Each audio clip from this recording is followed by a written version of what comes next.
నమస్కారం అమ్మ. నమస్తే. ఈ పూలకి సంబంధించి మనం రకరకాల పూలని గుడికి తీసుకెళ్తూ ఉంటాం.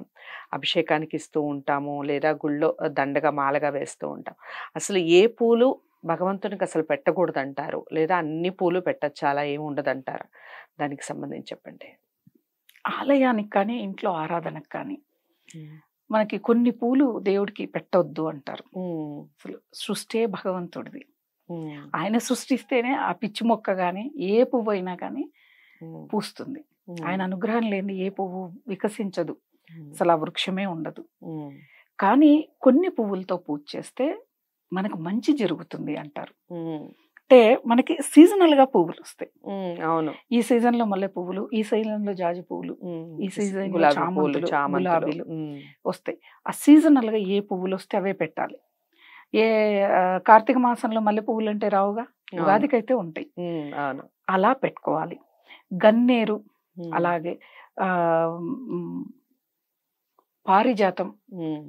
పారిజాతం పూలు చాలా శ్రేష్టం. మహావిష్ణువుకి ఇంకా ప్రీతి. హ్మ్. శ్రీకృష్ణుడికి ఇంకా ప్రీతి. మాల మాల తయారు చేయని, అలాగే పువ్వులతో పూజ చేయని. హ్మ్. అవి బాగా అందంగా ఉంటుంది. స్వామివారికి ప్రీతికరం ఈ పువ్వులు.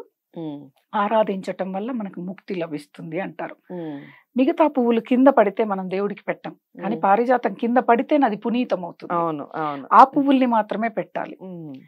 అలా గన్నేరు, హ్మ్. మందారం, ముద్ద మందారం హ్మ్. ఇలాంటి పువ్వులు పెట్టొచ్చు. తులసితో ఆరాధన చేయవచ్చు.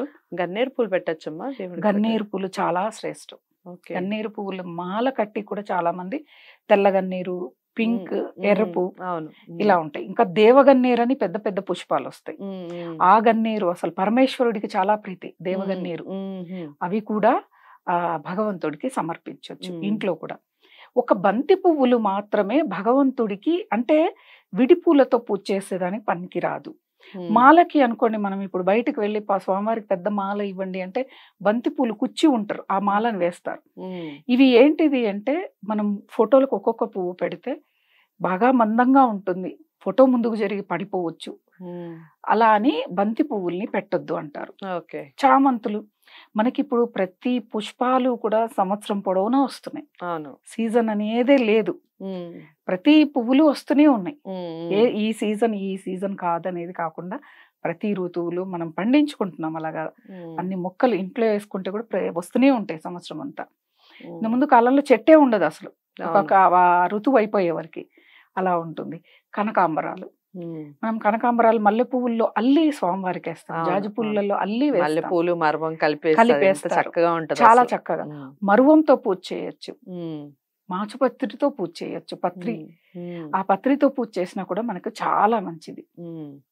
అలాగే అంటే పిచ్చి మొక్కలు అంటే మనం ఇప్పుడు కొన్ని క్రోటన్స్ అవి పెడుతున్నాం ఫారెన్ అవును. నుంచి వచ్చి. అవును. వాటితో ఆరాధించవద్దు. హ్మ్.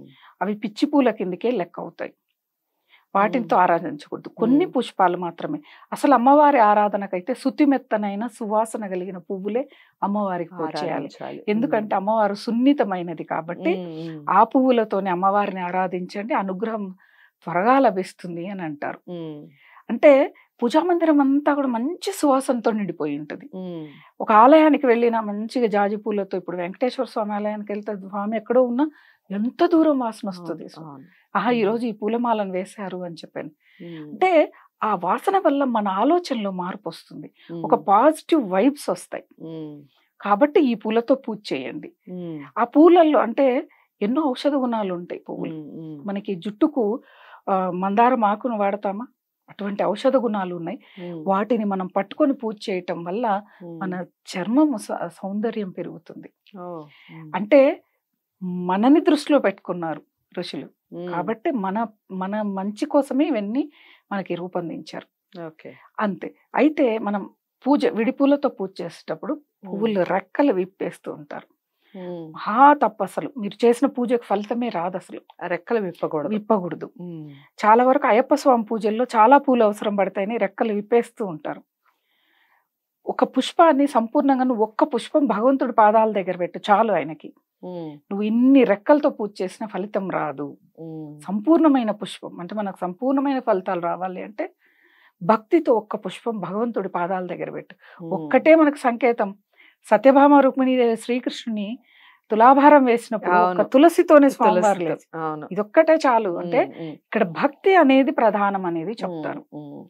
అలా ఇంకొకటి చాలా మంది ఏం చేస్తారంటే దేవుడికి చాలా పూలతో పూజ చేయాలని ప్రతి ఇంటి దగ్గర నిలబడి కవర్లో పూలు కోస్తేస్తూ ఉంటారు పొద్దున్నే వాకింగ్కి వెళ్తూ. ఏం ప్రయోజనం ఉంది నువ్వు ఆ పూలతో పూజ చేయటం వల్ల? ఆ పుణ్యం వాళ్ళకి వెళ్ళిపోయింది, నీకెలా వస్తుంది? అయినా ఒకరింటి పూలు దొంగతనంగా తెచ్చి నువ్వు భగవంతుడికి పెడితే అది భక్తి అవుతుందా? నువ్వు అక్కడ దొంగవైపోయావు. అవసరం లేదు, నువ్వు ఏ పూలు పెట్టక్కర్లేదు. స్వామి ఈ రోజు నా దగ్గర నా ఇంట్లో పూలు లేవు, నేను వెళ్ళి తేలేను, నా ఇంట్లో చెట్లు లేవు. ఆయనకు తెలీదా మనం ఏ విధంగా పూజ చేస్తున్నాము అని? 4 తులసాకులు వేసైనా చేసుకోవచ్చు, చెయ్యవచ్చు. బిల్వం 10 సార్లు పూజ చేసిన అంటే ఈ రోజు పూజ చేసా మళ్ళీ రేపు చేయొచ్చు అదే బిల్వంతో. అలా బిల్వాన్ని పెట్టుకొని 4 బిల్వాలు పెట్టి శివుడి దగ్గర చాలు. లేదు స్తోమత ఉంది, ఇప్పుడు వెండి బిల్వాలు అన్నీ దొరుకుతున్నాయి, అవి పెట్టండి. అంతే. లేదు ఇంట్లో మర్వం పెంచండి, ఒక మర్వం పెట్టండి, దళం పెట్టండి, తులసి పక్కన పెట్టండి, పూజించేది కాకుండా ఆ దళాన్ని పెట్టండి. అంతే కదా, ఎన్నో ఆప్షన్స్ ఉన్నాయి మనం పూజ చేయటానికి. పూజకి పూల ఇప్పుడు మనం ప్రతి సీజన్ లో అన్ని పువ్వులు దొరుకుతున్నాయి. ఒకప్పుడు కాలంలో ఎండాకాలంలో పువ్వులు ఎక్కడి నుంచి వస్తాయి? మల్లె పువ్వులు చెట్లు ఉన్న వాళ్ళైతేనే. పల్లెటూర్లలో అయితే అసలు అమ్మటానికి కూడా ఉండదు ఆ పువ్వులు. ఇంట్లో చెట్లు వేసుకుంటే ఆ పువ్వులు మాత్రమే తెచ్చి నాటేవాళ్ళు. అందుకే ఒకప్పుడు కాలంలో ఇంట్లో పెరట్లో పూల చెట్లను ఎక్కువ పెంచేవాళ్ళు, వాటితోనే పూజ చేసుకునేవాళ్ళు. ఎంతో భక్తి ఉండేది, దానిలో పరిశుభ్రత ఉండేది, అన్నీ ఉండేవి. మనం ఎందుకు పూల చెట్లు అయ్యో మనం నెలసరి వచ్చినప్పుడు తాకూడదు, దేవుడికి పెడతామని కొంచెం జాగ్రత్తలు కూడా తీసుకుంటాం. ఈ విధంగా ఆరాధన చేస్తూ మనం ముందుకు వెళితే భగవంతుడికి పుష్పం అనేది మన మనసుతో సమానంగా ఆయన పాదాల దగ్గర పెట్టేది. దాన్ని భక్తిపూర్వకంగా పెట్టాలి. దొంగతనం చేసో లేకపోతే ఇంకెవరో ఇస్తేనో ఆ పుణ్యం పంచబడుతుంది. నీకైతే రాదు, దొంగ అనే ముద్ర కూడా ఉంటుంది. అవసరం ఎందుకు? ఇప్పుడు మన ఇంట్లో చెట్లుండి ఎవరైనా పూలు కోసుకోకపోతే, మనం పూజకి లేకపోతే మనం ఎంత బాధపడతాం, అవతల వాళ్ళు కూడా అంతే. ఎవరైనా ఇస్తే చేయొచ్చమ్మా అంటే ఇప్పుడు మా ఇంట్లో చాలా ఉన్నాయి, మా చెట్టుకి మీరు పూలు కోసుకొని వెళ్తారా అంటే, సరే కోసుకొని వెళ్తామంటే అలా తీసుకొని వెళ్ళి మనం పూజ చేయవచ్చు. అంటే వాళ్ళకి ఎక్కువై చెప్పారు, లేకపోతే వాళ్ళ ఇంట్లో నెలసరి ఉంది పూజకి అవసరం లేదు మీరు తీసుకెళ్ళండి అంటే తీసుకెళ్ళి పెట్టచ్చు. వారికి తెలియకుండా తీసుకొస్తారు దొంగతనంగా. ఆ పువ్వులు పెట్టి పూజ చేస్తే ప్రయోజనం లేదు, ఉండదు. అది ఒక్క పుష్పం పెట్టినా భగవంతుడు ఆనందిస్తాడు. నేను ఇన్ని రకాల పుష్పాలతో పూజ చేశాను, చెయ్యాలనుకుంటున్నాను, ఎవరో పూలు తెచ్చిచ్చారు. ఇప్పుడు కొంతమంది ఒక నియమం పెట్టుకుంటారు, 108 రకాల పూలతో పూజ చేస్తాను అని. అయితే ఎవరో బంధువులు వేరే ఊరు నుంచి వస్తున్నారు, మీ ఊర్లో ఆ పువ్వులు దొరుకుతాయి నాకు ఇన్ని తెచ్చియండి అని తెచ్చిస్తారు. దానికి నువ్వు తిరిగి డబ్బులు ఇస్తేనే నీ పూజకు ఫలితం, లేకపోతే వాళ్ళది కదా ఆ ఫలితం. వాళ్ళు డబ్బు పెట్టి తెచ్చారు కదా, అందుకే దేవుడి దగ్గర హుండీలో చిల్లర వేయటానికి లేకపోతే మళ్ళీ తీసుకొని అంబడి ఇస్తారు, వద్దు ఆ ఫలితం నీకు వెళ్ళిపోద్ది అంటారు చూడు. అలా పూజకు కానీ భగవంతుడి దగ్గర కొబ్బరికాయకు కానీ ప్రసాదానికి కానీ ఆలయానికి వెళ్ళేటప్పుడు ఆటో కానీ క్యాబ్ కానీ ఏదైనా ₹1 కూడా ఉంచుకోకుండా ఎవరిది వాళ్ళకి ఇచ్చేయాలి. లేకపోతే ఇదంతా షేర్ అవుతుంది, అందరికి షేర్ అవుతుంది, ఈ పుణ్యం అందరికి దక్కుతుంది. అది పోనీ దక్కింది అనుకుంటే పర్వాలేదు, అది ఎవరి ఇష్టం వాళ్ళది. ఇంకా మంచిది కదా, అందరికి భగవంతుడి అనుగ్రహం ఉంటుంది. అలా పిచ్చి పిచ్చి పువ్వులు కాకుండా, క్రోటన్స్ లాంటివి కాకుండా, ఏవో షో ఉన్న ఫ్లవర్స్ కాకుండా, శంకు పువ్వులు చాలా అద్భుతం. శంకు పువ్వులతో పూజ చేస్తే కష్టాలే ఉండవు. అందులో రంగులు ఉంటే తెలుపు నీలం కలర్ ఉన్న పువ్వులు మాత్రమే పవిత్రత అన్నమాట వాటికి. అలా మనం ఇంట్లో పెంచుకునేవే ఇవన్నీ కూడాను. ఈ విధంగా పెంచుకొని ఈ విధంగా పూజ చేస్తే కుంపట్లలో కూడా ఇప్పుడు అద్భుతంగా పెరుగుతున్నాయి. ఎక్కడో బయట బజార్లో ఎంత దూరమో వెళ్ళి తెచ్చుకొని. అలాగే ఇంకోటి, ఈ రోజు తెచ్చిన పువ్వులు మనం వారం వరకు ఫ్రిడ్జ్ లో పెట్టి వాడతాం, అలా చేయకూడదు. మనం అదే ఇంట్లో వేసుకున్నాం, చామంతులు వేస్తే చాలా వస్తాయి చామంతులు, ఏ రోజుకు ఆ రోజు వెంబడి కోసి పెట్టేయచ్చు. అలా ఇప్పుడు కొంతమంది కరివేపాకు ఇవన్నీ మేము పోపు గిన్నె పెట్టేసి కరివేపాకు తెచ్చి వేస్తాము, అట్లా ఉంటది మా ఇంట్లో అంటారు. భగవంతుడు పూల దగ్గర ఎందుకు అంత జాగ్రత్తగా ఉండరు?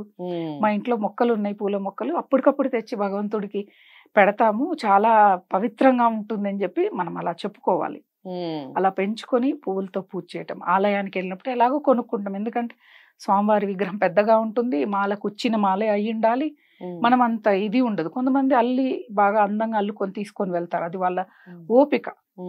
మన అలా అల్లుకోవడం వల్ల బాగుంటుందమ్మా. అసలు యాక్చువల్గా అట్లా అల్లుకొనే వెళ్ళాలంటారా? ఈ బంతి పూలు కానివ్వండి, లేదా ఇలా మాల కట్టుకొని ఇంట్లో. మన ఓపికని బట్టి అల్లుకొని పోవచ్చు. లేదు డబ్బులు ఇస్తున్నాంగా, వాడు అల్లినందుకు కూడా కూలి చేస్తాడు. కానీ ఏ పువ్వులతో పూజ చేస్తున్నాం, ఏ కుంకుమతో పూజ చేస్తున్నాం, ఇవన్నీ కూడా భక్తి తర్వాతే. మనం భక్తి చూపించడంలో ఉంటుంది. భక్తి అంటే అసలు ఏంటిది? భగవంతుడి విగ్రహానికి పూజ చేయటం భక్తి అంటే కాదు. భక్తి అంటే భగవంతుడు మనకు సూచించిన ధర్మ సూత్రాల్ని మనం ఆచరించడం భక్తి. 10 మందికి సహాయపడడం భక్తి. ఏదో ఒక రకంగా 10 మందికి సేవ చేయటం భక్తి. ఆలయంలో సేవ చేయటం భక్తి. ధర్మంగా ఉండడం భక్తి. న్యాయంగా ఉండడం భక్తి. సత్యాన్ని పలకటం భక్తి. ఇవన్నీ ఆచరిస్తూ విగ్రహానికి ఆరాధన చేయండి. కంప్లీట్ ఫలితాలు ఎందుకు రావో చూద్దాం. కానీ ఎక్కడో చోట మనకి మిస్ అవుతుంది. ఉన్న కాలం అలా ఉంది. ఎందుకంటే ఎక్కువగా అబద్ధాలు చెప్పాల్సి వస్తుంది ఇప్పుడు. నిజాలు చెప్తే బతికే ఇది లేదు. వాళ్ళని హీనంగా నీచంగా పిచ్చోళ్ళలాగా లెక్క పెడతారు. అసలు నిజం చెప్తే నమ్మే వాళ్ళు కూడా లేరు. అబద్ధానికి ఎక్కువ రోజులు. కాబట్టి ఇవన్నీ పాటిస్తూ భగవంతుడి ఆరాధన చేయండి.